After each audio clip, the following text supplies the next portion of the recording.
Hoy! Assalamualaikum warahmatullahi wabarakatuh. Magandang araw po sa inyong lahat mga kapatid. Nandito naman po tayo sa ating palatuntunan.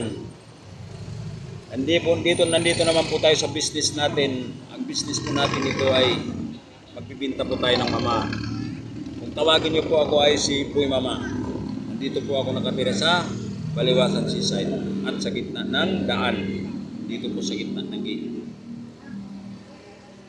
Una-una po sa lahat mga kapatid,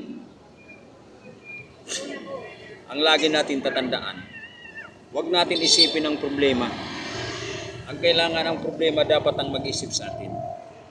Dahil kung tayo ang mag-isip sa problema, masisira yung utak natin. Huwag mong subukan, sabi ni President Duterte. Masisira ang buhay mo. At higit sa lahat, huwag mong subukan isipin ang problema, masisira ang isip. Diba? Tama. At sa ganun man, mayroon tayong joke. Anong klaseng isda ang pinaglihi sa demonyo? Ha? Alam mo ba, Amel, kung ano yun? Pinaglihi sa demonyo? Opo. Ano? Pirana. Ano? Pirana. Mayroon ba ganun? Meron.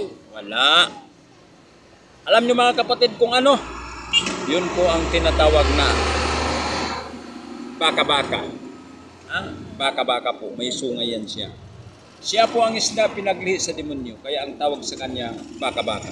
Kaya yun lang po mga kapatid. Kung mayroon pa tayong mga joke, mag-send lang po kayo sa akin para maging masaya tayo sa araw na ito at sa ibang araw na naman. Okay? Kaya huwag niyong kalilimutan si Boy Mama, vlogger. Just call me Pads Boy. At mag-share po kayo sa akin. At mag-subscribe. At mag-subscribe po kayo. Supportan niyo po ako para dumami po ang yung followers ko para makita niyo na po akong araw-araw.